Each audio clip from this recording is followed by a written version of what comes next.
Olá a todos, meu nome é Bruna, sou uma das voluntárias do Grupo Espírita Cascata de Luz. Hoje vamos dar continuidade à nossa 7ª aula do nosso curso básico de Espiritismo. Nosso tema de hoje é o Consolador Prometido.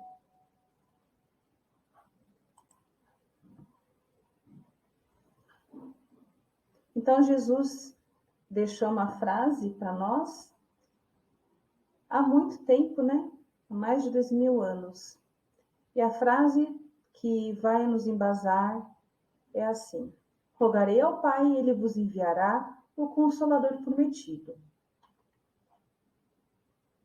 O apóstolo João foi muito importante no Evangelho. Então, ele diz assim, né? Que a missão nessa nova etapa que a Terra passaria após as revelações de Jesus, os ensinos dele, seria enviado um Consolador, que seria enviado à Terra com a missão de consolar e lidar com a verdade.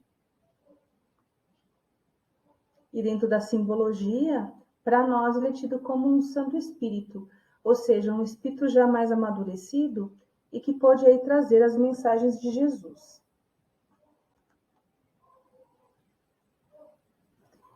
Então, no Evangelho de João, nós temos o seguinte versículo: se me amais, guardais meus mandamentos. Rogarei ao Pai, e Ele vos dará outro Consolador, a fim de que Ele fique eternamente convosco. O Espírito de verdade, que o mundo não pôde receber, não o vê absolutamente e nem o conhece. Mas quanto a vós, conhecê-lo-eis, porque ficará convosco e estará em vós. Então, é João, capítulo 14, versículo de 15 a 17.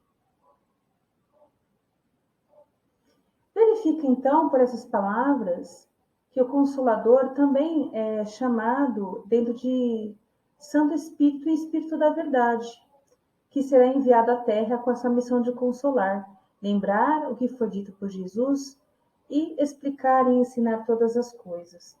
Então, para nós, o Espírito de Verdade, ele vem como um coletivo de espíritos superiores, trazendo as suas mensagens. O Consolador, como Espírito da Verdade, teria então que dar ao homem conhecimento de sua origem, a necessidade de estar na Terra, sobre o seu destino, que é evoluir sempre, espalhando por todo lado essa consolação da fé e da esperança, que é essa mensagem que nos ajuda a tornar a nossa vida mais leve. O Consolador e o Espiritismo. A relação entre o Espiritismo e o Consolador está no fato de que a doutrina espírita contém todas as condições do Consolador que Jesus prometeu, ou seja, todas as características, essa base, essa pureza dos ensinamentos, de uma forma que nos convida a desenvolver uma fé raciocinada, sem aqueles antigos meios de adoração, sem um sentido. Então, o homem, compreendendo esses conhecimentos, terá aí uma força a mais para seguir na senda evolutiva. O Espiritismo, então, vem abrir os olhos e os ouvidos, pois fala sem figuras, sem alegorias, levantando o véu intencionalmente, lançando sobre os certos mistérios.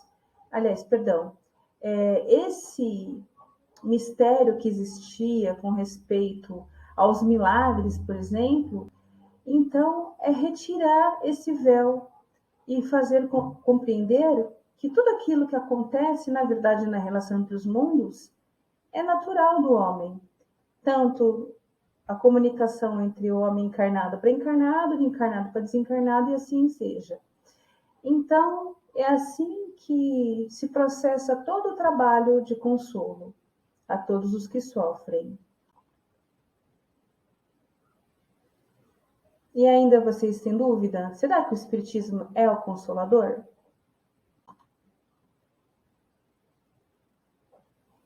O Espiritismo é, segundo afirmam os próprios espíritos superiores, o Consolador prometido pelo Cristo. Antes de dar continuidade aqui,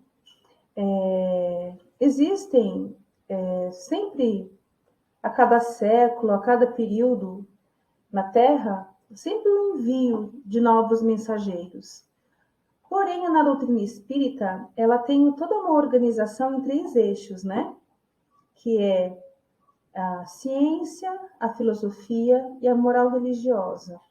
Então, esses 3 itens, ele formam o eixo da doutrina espírita e também nos convida a exercitar a nossa fé com autonomia, com inteligência, com ferramentas para que a gente aplique no nosso dia a dia e respeitando todas as outras crenças, ou seja, traz aí a característica de um conhecimento universal disponível para todos.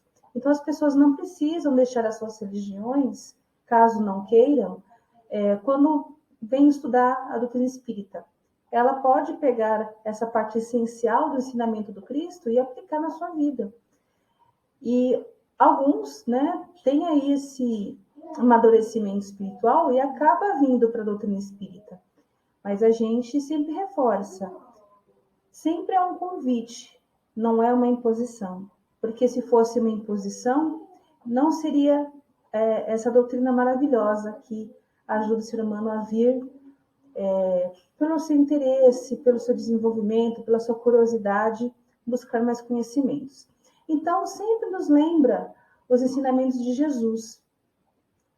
No Espiritismo vai explicar o que as Escrituras Sagradas não conseguem. Então, quando é feito as interpretações da Bíblia, a gente vai parar sempre na interpretação literal.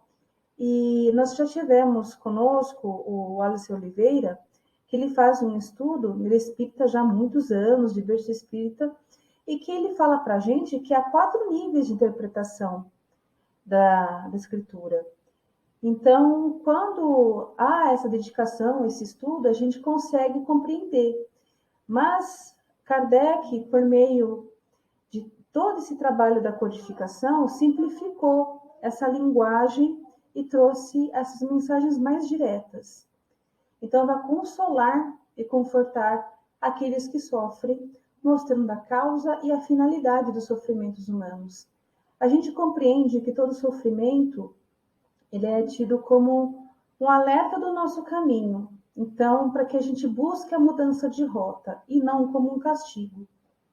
Então, nós como seres humanos somos um pouco teimosos.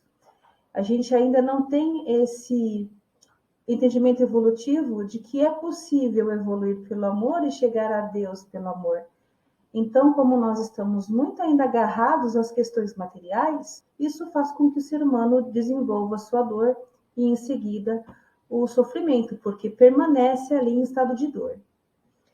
Então, o Espiritismo preenche integralmente todas as condições mencionadas pelo Cristo. Então, vamos deixar uma mensagem final. O Espiritismo não é apenas o consolador da Terra, é o renovador do eu. Não constitui somente a iluminação das massas. É a lâmpada acesa para o coração do homem. Essa é uma frase de André Luiz. E assim, então, encerramos a nossa transmissão e aguardem a aula 8 na próxima semana. Muito obrigada.